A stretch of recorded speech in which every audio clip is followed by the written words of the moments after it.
গাজাতে চলছে ইসরায়েলি বাহিনীর ইতিহাসের নিষ্ঠুরতম আচরণ। বিশ্ব মানবতাকে বৃদ্ধাঙ্গুলি দেখিয়ে গাজাকে যেন এক মৃত্যুকূপে পরিণত করেছে নিষ্ঠুর ইসরায়েল। চারদিকে কেবল ধ্বংসস্তূপ, কোনায় কোনায় পড়ে রয়েছে মানুষের নিথর দেহ।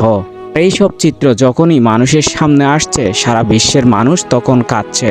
বাংলাদেশের ব্যতিক্রম নয়। সেলিব্রিটি থেকে শুরু করে বাংলাদেশের বিভিন্ন সেক্টরের মানুষ এটা নিয়ে প্রতিক্রিয়া জানাচ্ছে। এবার প্রতিক্রিয়া জানিয়েছেন বাংলাদেশের বর্তমান সময়ের সবচেয়ে জনপ্রিয় চিত্রনায়িকা শবনম ইয়াসমিন বুবলী। প্রতিক্রিয়া এই চিত্রনায়িকা মহান আল্লাহর কাছে গাজাবাসীর জন্য সহায় চেয়েছেন।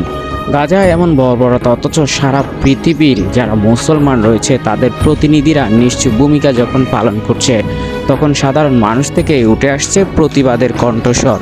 পৃথিবীর বুকে মুসলমানরা এমন এক অসহায়ের পর্যায়ে চলে গিয়েছে, যে পর্যায় থেকে তাদের আর কিছুই করার থাকে না।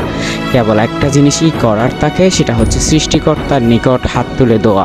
এখান থেকে হলেও যদি একটু নিরাপত্তা পায় গাজাবাসী, অন্তত যেন একটু শান্তি পায় যারা বেঁচে আছে তারা।